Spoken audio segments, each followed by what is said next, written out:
Hey, what's going on? We are live for Financial Fitness Friday, and today we're going to go over some savvy credit moves that you guys can make, right? Like everyone talks about building credit, but what are you doing to expand on that, right? So, what I would tell you is like these are things that you guys should be doing once a quarter, if not the latest every 6 months, right? We talk about monitoring your credit, but one of the ways that you guys can actually improve your credit is getting more of it.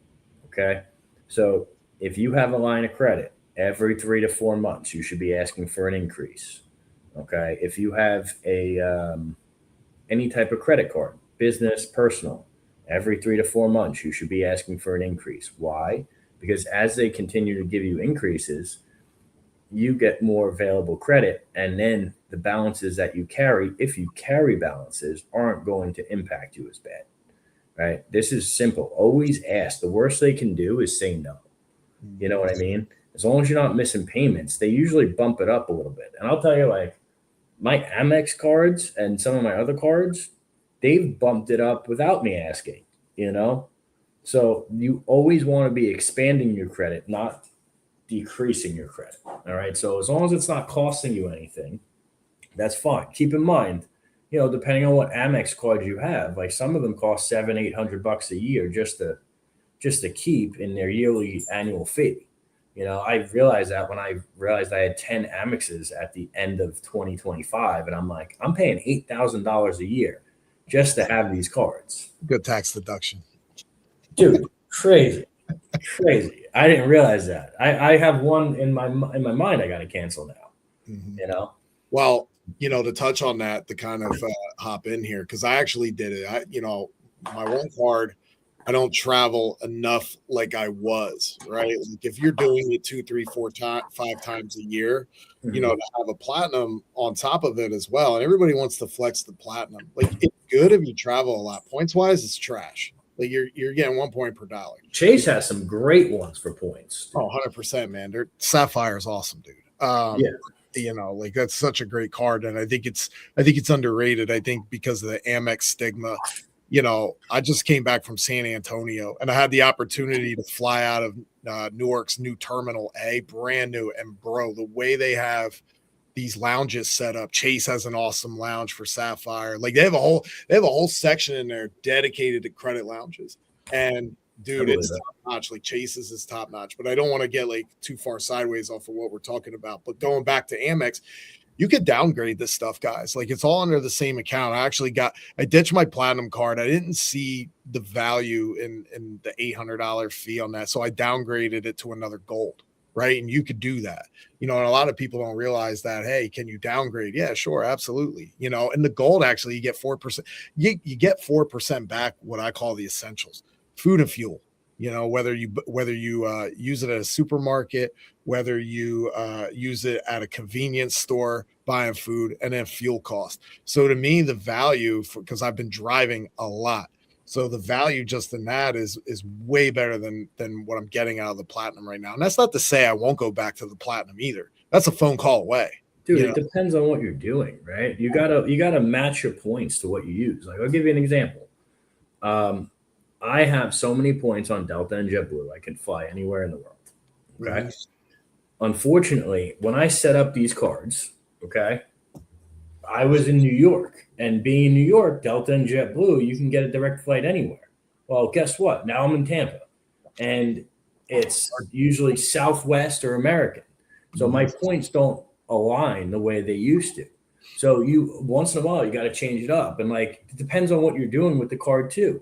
Yeah. Like Amex has one, you get a 5 to 1 on points, right, for marketing. And so we have one card that is just a marketing card, and we put whatever on there, and we get massive amounts of points. Yeah. You know, it's optimizing based on where you are in life and what you're doing and what you're doing with the card. All Mhm. right. And it doesn't matter what card, like the things we're telling you, it works for any type of situation. Like you should always be asking for the credit increases. You should be monitoring your credit. Why? Because the more credit you have, the more you can get done. Dave, Mhm. what else you have on this? Yeah, besides you asking for credit limit increases, I think, and you brought up a good point of them automatically doing it. One of the reasons that they automatically do it is because of what you have either registered information or updated. And I think a lot of people sleep on this. I actually just did one for, I don't know, one of my cards. I forget which one. It might have been like a PNC card or something that I had, but they'll reach out to you once a year to request income and your mortgage expense. And sometimes that could change. Sometimes you pay off a mortgage. Sometimes if you rent, right, like mortgage, that cost could change. Bless you. It could either be an increase or decrease, right? So now if they're asking for income, a lot of times, bless you, that you put down an increase.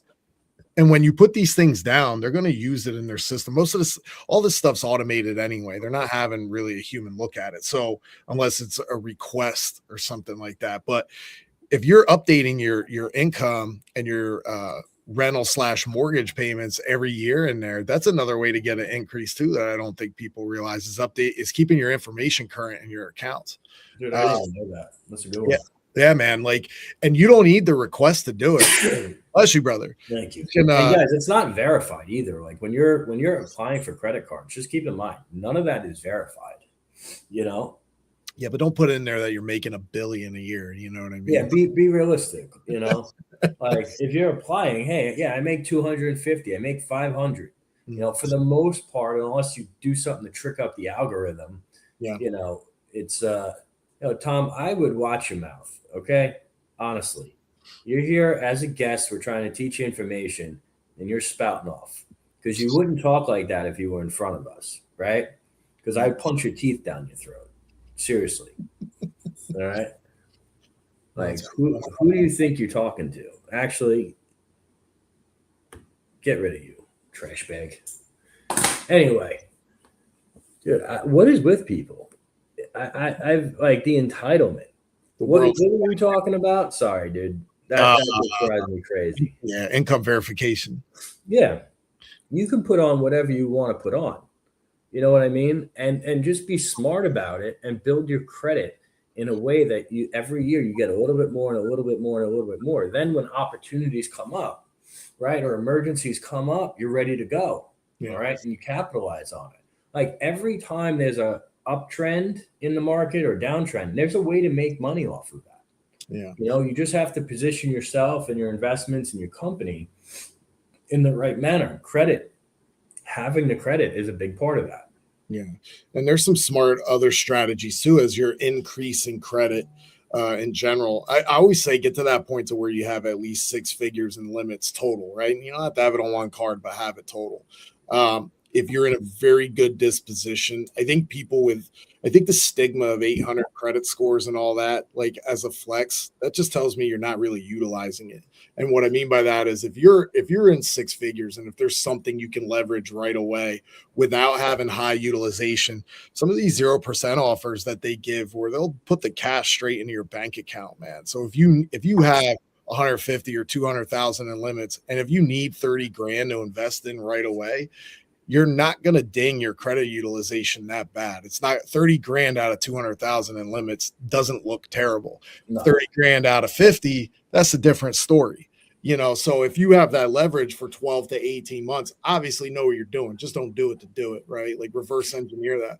That's another good way. You're paying the finance charge. Typically at most it's 5%. So if you borrow 30K, it's like $1,500, you know what I mean? So like you're not getting killed on that. And then just besides increasing, get a mixture, right? Like, yeah, I get it. If you don't have an auto loan, I'm not saying go buy a car to have an installment piece. There are self lenders out there that report. Get your rent reported as well if you don't have a mortgage, because you guys are leaving up to 10% more of a score increase by not having a mixture of credit on there. I love it, dude. That's a good one. I'm gonna leave it that because man, we dropped a lot here, guys. Put this stuff into play. All right. Makes a big difference. Catch you on Mindset Monday. Take care. Be great, y'all.